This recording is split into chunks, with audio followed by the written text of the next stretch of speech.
Hello, hello, hello, and welcome back to Spin Cycle Live. I'm your host, Nathan Hale. Today, we have another great show for you all. We have info on the government shutdown, the Democrat government shutdown. We have a great story coming out of the Supreme Court having to do with the Voting Rights Act and discrimination happening within Louisiana, or maybe lack thereof, depending on how you want to look at it. And an IRS overhaul potentially happening going after George Soros. And then we have some group chat messages to talk about. All of that and more on today's show. So, today is Thursday, October 16th. 2025. We're almost a year into the show. We're almost at our 1 year anniversary on the 20th, which I think is over the weekend. So our next show, we will officially be 1 year into doing this great show. So I appreciate all of you for sticking along and staying with me. And every single week we have a little bit more viewership going on. So I appreciate all of it. So let's go and get into our very first story. I should say too, this show streams out every Tuesday and Thursday at 6 p.m. on YouTube, Rumble, and X. And you can follow me on all the platforms. They're all scrolling across the bottom of the screen right down there. So let's get into our first story. This comes from Blaze Media. So, federal judge shuts down Trump order for mass layoffs during government shutdown. So, if you didn't know, I'm super in favor of having some mass layoffs happening. I want to have a budget slash. So there was some comments made a show last week, I believe, that with the government shutdown, Trump was planning on slashing a whole bunch of funding, slashing a whole bunch of jobs. I was like, let's do it. Let's do it. I want to see it. Like, can I be in the room eating pork rinds while it happens? Like, I want to be there for it. And that's to be putting on pause right now by a judge. Because apparently the president isn't actually the one who's in control of the federal government. It's judges across the country, right? We've seen this time and time again over the course of the year, in that Trump tries to do something to be the chief executive and run the federal government. And a judge puts on hold and says, no. You can't decide who gets fired. You're not the boss of the government. Well, who is, right? So let's read through this. So, President Donald Trump's order for mass layoffs of federal workers was temporarily halted by a federal judge who said the administration was acting out of political motivation. What does that even mean? Susan Ilston, a U.S. District Court judge for the Northern District of California, sided on Wednesday with two unions that filed a lawsuit against the layoffs. It's always the unions. Of course it's the unions, guys. It's always the freaking unions. It's been 15 days since the government shutdown. Ilston accused the Trump administration of taking advantage of the lapse in government spending and government functioning, and acting as if, quote, all bets are off and the laws don't apply to them anymore. What laws exactly are we breaking here by cutting federal staff workers and saving the government money and like combining departments and stuff like that? I'm confused. What actual laws are being broken? Attorneys representing the administration said they would only address procedural questions about jurisdiction. Quote, you're not making any statement concerning the government's position on the merits, whether the reductions in force are legal, Ilston asked. Quote, not today, Your Honor, DOJ attorney Elizabeth Hedges replied. The temporary restraining order halts the mass layoffs planned to be announced by the president on Friday. Quote, it's very much ready, fire aim on most of these programs, and it's a human cost. It's a human cost that cannot be tolerated, Ilston said. Oh gosh. White House Press Secretary Caroline Leavitt blamed Democrats for the layoffs in previous comments. Quote, unfortunately, because the Democrats shut down the government, the president has directed his cabinet and the Office of Management and Budget is working with agencies across the board to identify where cuts can be made. Leavitt said, quote, and we believe that layoffs are immediate. They are unfortunately a consequence of this government shutdown. So, yeah, there's a human cost to firing and to layoffs. Like, we're talking about jobs that people have. Does that mean that it's wrong or we shouldn't do them? No, of course not, right? Like, there's a human toll, there's a human cost whenever anyone gets fired from their job, regardless of where it's at. Does that mean that it should be illegal to fire people? No, it shouldn't, right? It should be the boss's decision of who works for the company. The president is the CEO of the United States federal government, right? It should be his decision who's working for the federal government, who's not, right? We have this whole discussion when it came down to his cabinet positions. We have this whole discussion when it came down to certain policies the administration was enacting. We had the same conversation we were talking about the Doge layoffs that were happening back in January and February, right? It should be the president's decision how the federal government's run, right? We, the people, voted for this. We knew this was coming. Trump was very clear that this was going to happen. We were we were told in advance that Elon was going to be a part of the administration. We're going to have Doge. There's going to be layoffs. There's going to be firings. Departments were going to be reduced in size. I mean, the president campaigned on closing the Department of Education, for gosh sake, right? We knew this was coming. So the question really is here, who gets to decide when people are fired and who's not, right? It should be the president's job, ultimately, right? And it should be every single person's boss on top of them who decides who gets fired underneath them, right? So, I think that this is wrong. I think that we should have budget cuts. We should have a reduction in size. Now, I don't want to have this distract away from the bigger issue of the budget, which is Medicare, Medicaid, and Social Security. Those are the three big budget expenders of the U.S. government. They are what has put us into debt, along with the military to an extent. But our entitlement programs are what have put us in debt and what are keeping us in debt. And until we really address those, we're not going to be out of debt. That does not mean, however, that we still cannot cut programs and save money, right? That still does not mean that we can't cut things and cut back on the amount that we're spending, right? So it's not an excuse not to do this. I just always like to point out that I don't want people to have the understanding that, if we cut a few federal departments, all of a sudden we're going to be out of that. No, there's no way, right? There's literally no way. You could cut literally the entire federal government minus the military, and we would still be in debt, right? The actual federal government of the workforce we're talking about here makes up such a small percentage of the actual expenditure in the U.S. budget. It's almost irrelevant in comparison to all the other money that the United States spends on entitlements and on military, right? And by the way, on interest on our debt. So that's not to say that we shouldn't do this, though. I have to stress that. We should still be cutting down as much as we can. Having a smaller government is always better than having a bigger one. But I don't want to distract from the actual bigger issue. So anyways, there's that. Disappointed in the judge, to say the least. I'd like to see more cuts. Let's slash it. Let's keep slashing things. More slashes. I'm here for it. Let's have a leaner, meaner government. All right. So speaking of a leaner, meaner government, so the IRS is going to go after George Soros and leftist donor networks. So a key advisor in the Treasury Department is drawing up plans that would overhaul the IRS Criminal Investigation Division and allow the Trump administration to more easily target leftist groups, the Wall Street Journal reported on Wednesday. A senior IRS official involved in making the plans told the Wall Street Journal that the administration has already compiled a list of targets, including Democratic donors, that the IRS will investigate. Gary Sharpley, who advises Treasury Secretary Scott Bessent, has told people that he will replace career bureaucrat Guy Fico, the chief of the Services Investigation Unit, according to the Wall Street Journal. The move would help the administration control the reins of the IRS Criminal Investigation Division and install people who align with Trump's vision.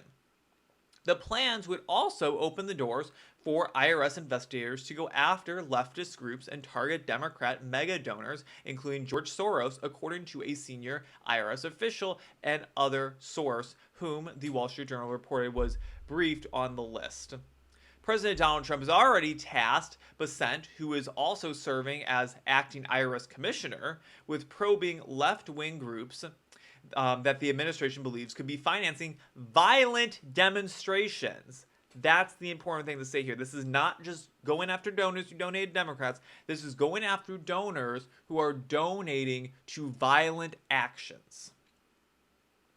Violent demonstrations against the Trump administration in cities across the United States. Trump has also called for Soros and his son Alex to be charged under the Racketeer Influence and Corruption Organization Act, RICO, because of their support for violent protests and much more. Although all throughout the United States of America, quote, we're not going to allow these lunatics to rip apart America anymore, never giving it so much as a chance to breathe and be free, Trump wrote on Truth Social on August 27th. Quote, Soros and his group of psychopaths have caused great damage to our country. That includes his crazy West Coast friends. Be careful, we're watching you. But since said on Wednesday that his department is prioritizing the effort to target violent domestic networks, comparing the plan to the United States going after terrorist networks after 9/11. The IRS is a bureau of the Treasury Department. This is great. This is great. I'm super in favor of this, right? If we have groups acting in the United States who are causing violence against our people, we should go after them. We should find where this money is being funded from, right? And, I've always asked, I was like, we have these protesters. Where are all these protesters coming from who are going and like attacking ICE, right? They've got to be getting paid by someone, unless they're just completely jobless and just have all the time in their hands and can handle going out and protesting ICE and stuff. Like they're getting some sort of compensation, I feel like. So I like to know where that's coming from, and we should shut that down, right? If we have protests that are literally causing violence against government employees who are just trying to do their job, right? We're protesting these ICE facilities. The guys working at ICE are not the ones writing the policy, right? If you should be protesting anywhere, you should be protesting in front of the White House and the Capitol, right? You should be going to ICE facilities in Illinois, right? The guys who work at that ICE facility in Illinois, they're just trying to do their job. They're just trying to go out and get their paycheck. They have a family. They have kids, right? They're just trying to do their job. They have nothing to do with the policy. They're just taking orders and what they're doing, right? So you shouldn't be protesting them. You should be protesting the politicians in Washington, D.C. if you really have an issue with what ICE is doing. That's an aside. But if we have money that's being given to people who are then taking violent actions, we should know where that money's coming from. It should be stopped, right? You shouldn't be you can't pay people to go and commit violence against other people, right? You can't go and pay these terrorist networks to go and commit violence. That's why I'm glad that Antifa is considered a terrorist organization now, because they are. They're domestic terrorists. They're going and committing violent crimes in this country. Same thing with Black Lives Matter for that matter. We saw the protests that they were doing. They were going and burning down cities, right? They were going and making people feel unsafe, right? A protest should never make people feel unsafe or should hurt anyone. A protest should always be a peaceful demonstration of your opinions and your feelings on what's going on, right? Should never be throwing rocks at people. Should never be screaming and spitting on people. It should never be going physically touching other people or assaulting them or anything. It should always be, hey, let's go and picket with our picket signs. Go on, picket in front of the ICE facility if you want to, but don't get in their way, right? They're just trying to do their jobs. And I would say that regardless of what was going on, right? It's the same thing with, I know we're comparing apples to oranges here, but like it would be wrong, for example, for conservatives to go and like protest and harass Planned Parenthood employees, for example, right? Not that what I believe they're doing is the right thing to do. Not that I support Planned Parenthood as an organization, but the people who work for Planned Parenthood, they're just trying to do their job, right? They're just there to do their job, and that's it, right? They don't get to make the decision of who comes in and who doesn't. They're just there to do their job and to work for Planned Parenthood, right? We shouldn't be going and harassing other employees. Now, we should be going and protesting the company, the organization, and trying to help people who would be going to Planned Parenthood for an abortion, for example, to have the baby and not go through with aborting their child. But harassing the employees, spitting on them, that's the wrong thing to do. Not that that's been happening, but I'm just saying, right? If we're comparing two things here, just an example. So I'm glad to see that we're going after terrorist networks. We're finding where this funding is coming from and where it's going. And we're finding ways to shut down because George Soros is crazy. And Trump's exactly right. He has wrecked a lot of our country using money. So happy to see it. All right. Let's talk about Louisiana. So, Louisiana Attorney General aims to dismantle offensive voting law that factors race into redistricting. So, we've been talking about redistricting a lot this year. So, Louisiana's Attorney General is siding with the people who sued her, an unusual move that comes as part of a case that she hopes will reshape the Voting Rights Act, a decades-old law designed to prevent discrimination in the voting process. Liz Murrill? Murrill? Is that how you pronounce her name? Who was Solicitor General of Louisiana before becoming Attorney General last year, told Fox News Digital in an interview on Tuesday that she expected the lawsuit and was prepared to agree with the plaintiffs.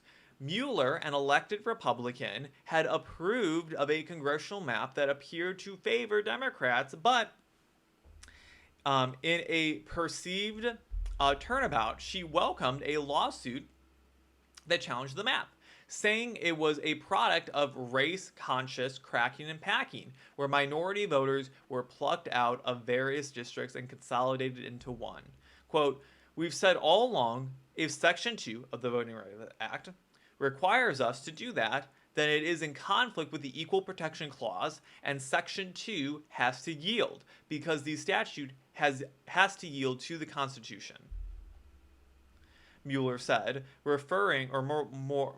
Murrill said, referring to the section of the voting law that she is hoping the High Court will gut. 1/3 of Louisiana's voters are black, but the state legislature kept a map after the 2020 census that leaned 5-1 in favor of Republicans and had only one black majority district rather than two. Black voters and civil rights groups sued, and though a stirring of court battles, Louisiana was found to have violated the Voting Rights Act by diluting black voters' votes. Instead of the court taking it upon itself to create a new map, oh my gosh, this article keeps skipping. Mueller said the alternative was that her state could retain its sovereignty by reluctantly drawing its own 4-2 map that complied with the current Voting Rights Act jurisprudence and court orders, even though she believed the map violated the Constitution. Murrill said she did not pull a bait and switch and that she has maintained all along that creating a second district with a black majority is problematic. Quote, "All along, we've said we don't think we can do this, but because the courts have told us we have to do it, we're going to do it." And then we face another challenge from non-African American voters saying it violates the Equal Protection Clause, Murrill said. Quote, we did predict what would happen. The Supreme Court has said it is examining whether the map Louisiana created with 2 black majority districts violates the Constitution. Murrill agrees with the people who sued her and contends that it does. The only way to create a second majority minority district would be to carve out black voters off from 5 major cities in Louisiana, north to south, and pile them into a black district, she told Fox News Digital. It's unconstitutional. The black voters and civil rights groups who have been advocating 2 majority black districts have now re-entered the legal fight and argued to the High Court that creating such a map gives black voters an equal opportunity to elect the candidates of their choice. This is a requirement for the Voting Rights Act, which says minority groups' votes cannot be diluted, they argue. The High Court could make a decision as early as January, as late as June, meaning it is possible that Louisiana could adjust its maps to include 1 district with a black majority instead of 2 before the next midterms. So, here is my question. I want to know what it means to dilute a vote necessarily, right? So, if we're pushing a whole bunch of I mean, I don't really know what that means exactly, right? How are we diluting votes? As long as everyone still has the right to vote, what does it matter, right? And as long as districts are drawn to allow to be roughly proportional to the population, right? So if you have, if say if you have 10 congressional districts in your state and you have a population of 1 million people, right? Each of your congressional districts should be roughly 100,000 people in size, right? So as long as your districts are roughly proportional to the population, right? No votes are being diluted, I feel like. So, but you start to run that issue if you're drawing districts and you're saying, okay, well, we're going to include, 500,000 people in this district and 200,000 people in this district, and we're drawing things not around, you know, being roughly equal to each other. So I want to know what that exactly means to dilute the vote necessarily. I mean, I wonder if that's what they're talking about there, but we shouldn't be drawing congressional districts around political affiliation or race or gender or anything like that, right? We should be drawing congressional districts around what's going to be the most competitive, right? That's just my opinion, and making sure that the district is roughly as equal as it can be with Republicans and Democrats, over making sure we have a majority black district or a majority Hispanic district or things like that, right? I don't think it does anything, right? Because we're all equal, right? We as people, we're all equal regardless of our skin tone. It doesn't matter if we're black or white, right? What matters, though, is if our votes are equal when we're voting, and if we, the people, really have the right to choose who's representing us. Because we have districts, frankly, if we have districts that are like majority Democrat, for example, let's just say you have a majority black district in Louisiana. Well, black voters tend to swing for Democrats, right? So it basically means you're saying we have a majority Democrat district, right? So in that case, are the people really electing the person that they would want, or are they just getting whoever the Democrat in that district is, right? Because there's no competition. Versus if you have a district that is half Republican, half Democrat, right? The people will get who they want because they have a choice now, and they can say, well, the vote can either swing 5 points to the right for Republicans, or it can swing 5 points to the left for Democrats. And that's truly who a majority of the voters wanted. Versus if you have a district where it's a majority Democrat district, the Republicans that live in that district also are being disenfranchised, right? They really didn't have a choice who their voter was. They live in a district that's being run by Democrats, so thus they're always going to get the Democrat. So I think it's what I'm understanding is happening here is Louisiana has a congressional map. They were sued saying that the map discriminates, and Louisiana said, you know what, it actually does discriminate. We actually don't think we should be able to draw districts based around skin tone and stuff, so we agree with you. So we're going to take it up to the Supreme Court. But the people who sued Louisiana had a different opinion on what discrimination meant, and they're actually in favor of having more majority black districts, versus Louisiana's like, yes, it's discriminating to have one majority black district, we should have 0 instead, or something like that. That's why I'm assuming we're kind of getting out of this. So I'm not super familiar with this case to really say for sure necessarily, but that's kind of what I'm getting. Correct me if I'm wrong, but that's kind of what my understanding of what's happening here is. So our last story we have to talk about, we got to talk about the Politico release of young Republicans group chats. So I have a lot of opinions on what's happening in this. So if you didn't know, Politico released a story that included, allegedly included, lots of messages that were traded amongst Republicans within an organization called the Young Republicans. It's a nationwide organization. It's similar in ways to like Turning Point USA, Young Americans for Freedom, things like that, right? They kind of all they're all like younger groups. Turning Point is more of a student organized group versus Young Republicans is like students and like under like I would say under like 40-year-olds, right? Or in Young Republicans, it's kind of like 20s through 40s, 20s through 30s, kind of that age range.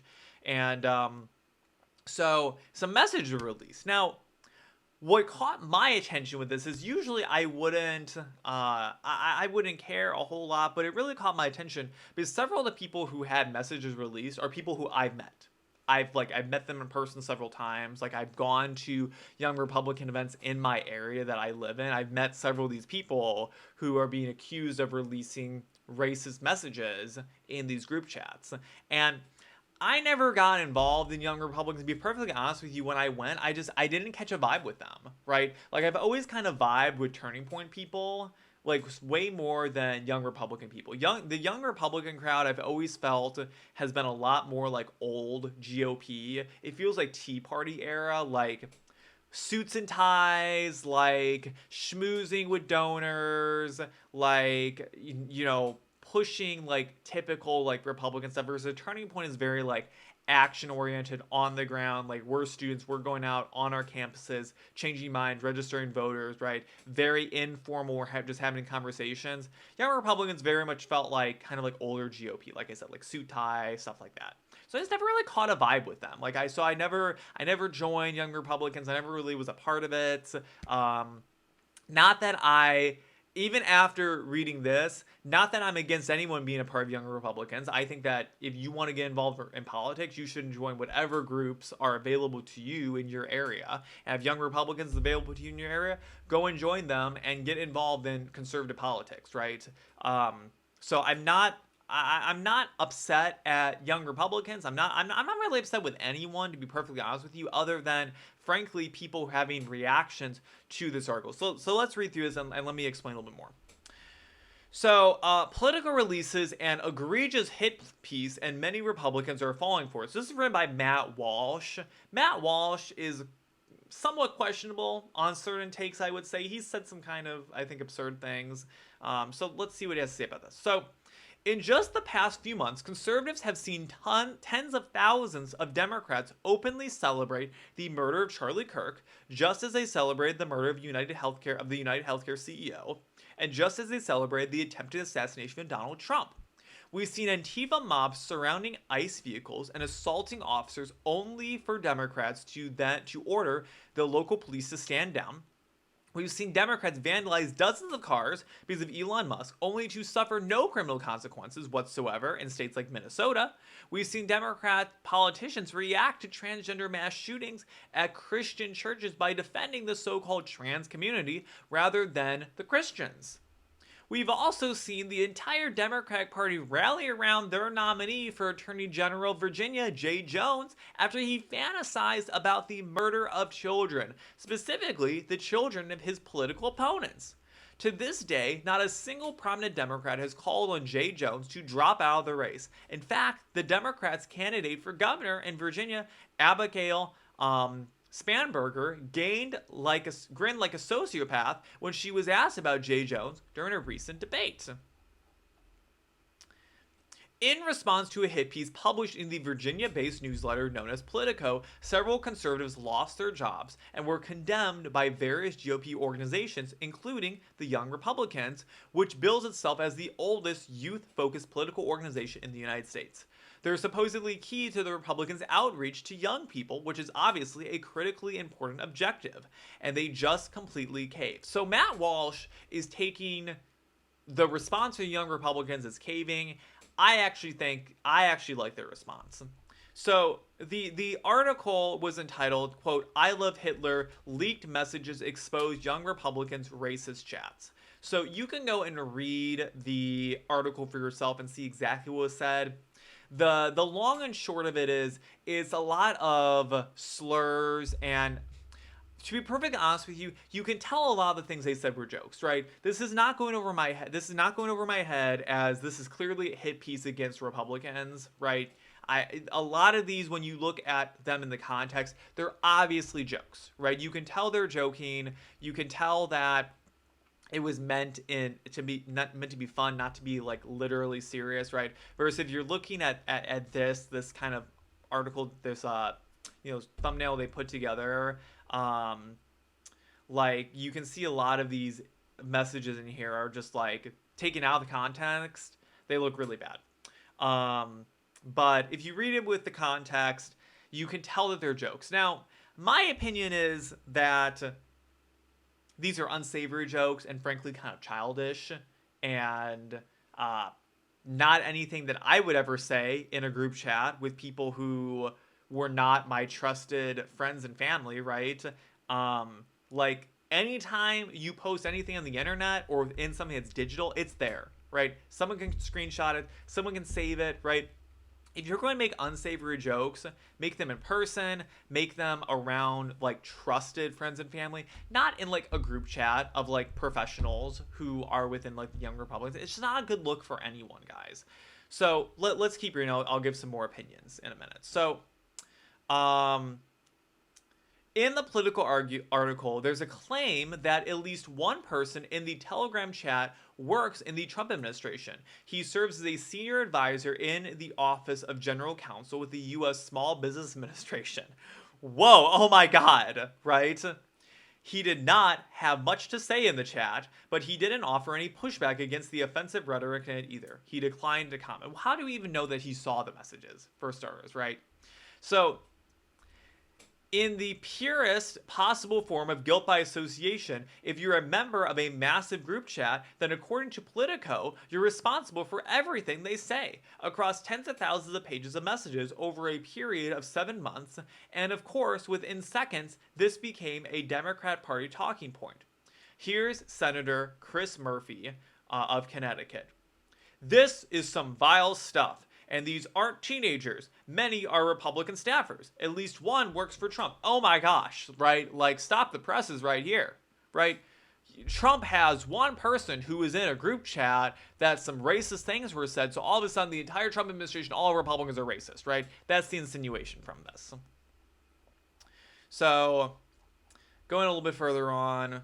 So here's what the young Republicans said. So they said, quote, "We are appalled by the vile and inexcusable language revealed in the Politico article published today. Such behavior is disgraceful, unbecoming of any Republican, and stands in direct opposition of the values our movement represents.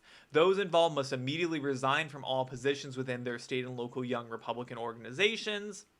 We must hold ourselves to the same standards of integrity, respect, and professionalism. Board of Directors." I think that's a great statement. I actually really like that statement. I wouldn't call that caving at all. I would call that taking accountability for people saying slurs in an official organization group chat of which you guys are the board of directors of. I would have made the same statement happen in my organization.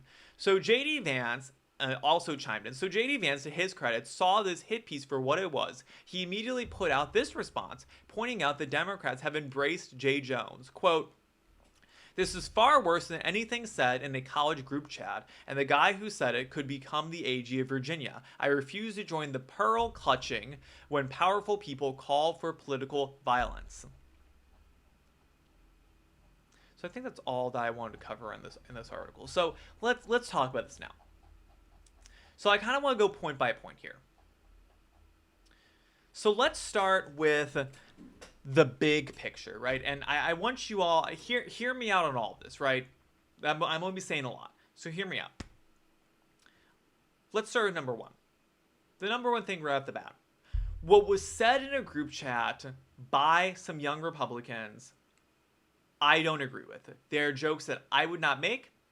They are not things I believe that people should be saying just in a group chat to each other. It's not a good look. I think it was the wrong thing to say, even jokingly. I just think it's unsavory language. It's very much like high school boy humor. Like, I feel like what a lot of these messages were. Like, I'm not necessarily accusing these guys of being racist or being, terrible, awful, evil people. But, like, it just seems like some, like, high school humor that it's just not a good look, especially when a lot of these people are in their late 20s and early 30s, right? It's just not a good look, right? So I would never make comments like that, especially in a group chat. I would never make comments like that privately to friends and family, right? Let alone in a group chat, right? I don't think joking and saying, anything about Hitler or saying slurs is funny or is the right thing to say ever at all for like any reason, right? But I do contend that they were joking. I've read through them, and you can look at them in the context, and you can tell it was a joke. Was it the right thing to say? No, I don't think so. But should we be looking at it in the context of, oh my gosh, right, stop the presses, look at how terrible these Republicans are? I don't think so either. I think we should be looking at it more in the context of, these are a bunch of 20 and 30-year-old guys using high school humor in a young Republicans group chat. That's really what I feel like of the actual messages that were said. Next point. So Republicans in a young Republicans group chat have said slurs, jokingly or unjokingly, depending on how you look at it, right? We're just going to say they use slurs. Okay, Attorney General nominee Jay Jones said he wants to murder the children of his political opponents. Slurs, murdering political opponents. Slurs, murdering political opponents. Think two totally different things here. Okay? So, I also contend that this article is being used to hide what's happening with all that. Okay, point number 3. After Charlie Kirk was killed, after Donald Trump was shot, after the United Healthcare CEO was shot and killed, Democrats all over the country rallied together in support of murder, of assassination, of crime. Wrong. Far worse, in my opinion, than what was said in the Young Republicans group chat. Far worse. Going on to TikTok and making a video saying that Charlie Kirk had a bullet coming for him, far worse, in my opinion, than saying a slur in a group chat. Right? Far worse. One of them is actually celebrating a violent criminal action that took place in the United States against a father, against a husband, against a son. These group chats are just like, they're just unsavory, right? They're just not a good look. Totally different things. And the focus should be on making fun, making light of murder, of assassination, right? That's what we should really be condemning. Another point. Democrats are so quick to come out and point the blame at Republicans when some unsavory, ugly group chat messages are released. But when one of their own people, Jay Jones, for Attorney General nominee for state Virginia, says he wants to murder his political opponents and their children, silence. Silence. Crickets. Crickets. We hear nothing. Okay? Next point. We as Republicans should not make light of these group chat messages. I know I keep saying that they are a joke. Slurs were used. These were the wrong things to say. I don't believe anyone should be saying these things. I think this was wrong. I think it was bad of these people, and I completely agree with the Young Republicans corporate or Young Republicans board of directors in saying, hey, you should resign. We don't want you in our organization. This is a bad look for us. This is a bad look for conservatives nationwide. Because when you say things like this in group chats, they inevitably get released. They inevitably get made into a story, and then all of a sudden, Democrats have more power to use against us and say that we're the bad guys, right? I completely agree with them. I don't think it's caving at all. Completely agree with it. They should resign. It was wrong. We cannot have a double standard like the left does, right? We cannot say, oh, it's wrong for the left to say unsavory things, but when people on our side do it, it's okay, right? We're just going to ignore it. Or we're saying that they were plants. I can tell you, if the article is accurate and the names that were used in the article are accurate, I've met several of the people who are accused in this article. They're real people. I met them back in 2023. They've been a part of this organization for a while. They're not plants that went into the Young Republicans and just started saying racist stuff. They've been there for a while, right? Can confirm firsthand right here, I've met some of these people. So we cannot just sit here and say that this was okay, but what Democrats say is wrong. Or Democrats post on TikTok is wrong, right? But when it happens to us, it's okay. So I condemn the message that I was saying in this group chat, but in the hierarchy of order of craziness that has come out of messages, like saying that you want to murder your political rivals is like all the way, it's like way up here. It's like way past the camera. It's like through the roof. Group chats way down here, right? Down on the floor. Totally different hemisphere of the planet where these two stories are lying at. So that's not to say this was okay. That's not to say that it's okay to say slurs or to say racist things or to do any of this that happened in this group chat. It's not to say that's okay at all. But also, we have to recognize that we can't have a double standard and that both things are bad just for radically different reasons. And I think the Democrats need to hear this, right? Democrats, if you're so against what was said in this group chat, why aren't you condemning what Jay Jones said? Why aren't you calling for his resignation? Why aren't you calling for him to drop out, right? And I agree with the vice president. I agree that this is nowhere near compared to Jay Jones, who's actively running for a political office, right? None of these people in this group chat are actively running to be elected to anything, right? It's totally different.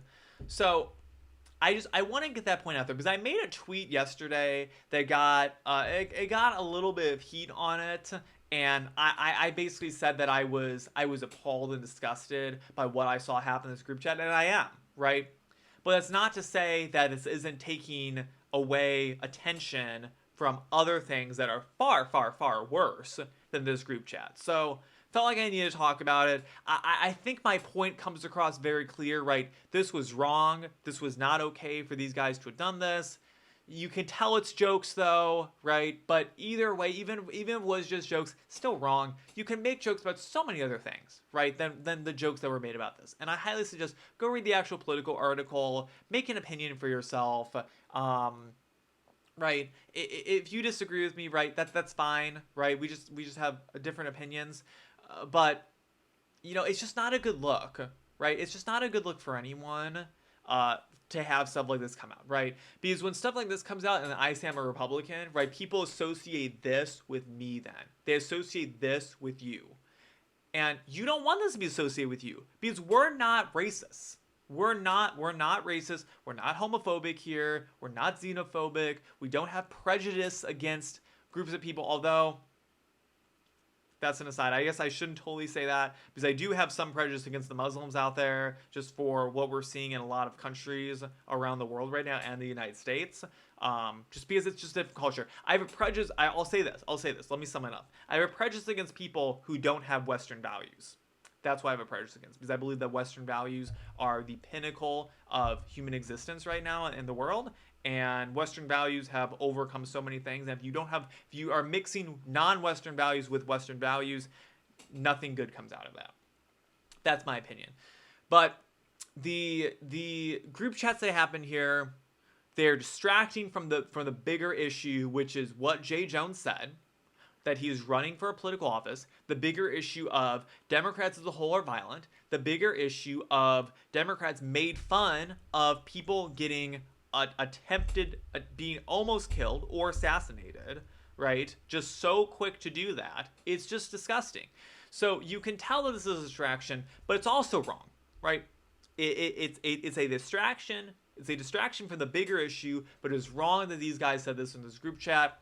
That's what I have to say about it. I hope that makes sense. If you want more clarification, tweet at me, send me a message. I'm happy to discuss this even more. But yeah, that's all I gotta say. So won't be talking about this any longer on this show. So if you need more clarification on what my opinions are on all of this, send me a message. But I don't like having a double standard. I recognize when things are not good on both sides, and I recognize when things are vastly different on both sides, with one side literally calling for crime and violence against another side, and one side saying some slurs and some unsavory things, right? They're different things both in this direction and this direction, right? In height and width, in magnitude and in content, right? So that's all I gotta say for today's episode. I hope you enjoyed it. And yeah, if you have any questions about the show, if you have questions about what I talked about today, send me a message on Twitter. I'm always happy to get back to it. I try and reply to as many people as I can. Tweet at me. Look out for my posts on Twitter. Make sure you subscribe to us on YouTube, Rumble, and X. That's where the show goes at 6 p.m. every Tuesday and Thursday. We're in season 3 right now. And when we come back on Tuesday, it will officially be the 1-year anniversary of this show. I can't believe it. So, I hope you enjoy the show today. I hope you have a great rest of your weekend. Take some time off of social media, guys. Enjoy your weekend, right? Take a little time off. I like to take some time off on the weekends and just kind of ignore, what's happening in the world. We all need to take a little break for a little bit, right? We get so caught up in all these stories that are happening. We just kind of jump at each other a little bit. Bring the temperature down a little bit. Have a nice weekend. Enjoy your time off. And I will see you back here on Tuesday with another episode of this show. With that, I've been Nathan Hale. This has been Spin Cycle Live, and I will see you in the next one.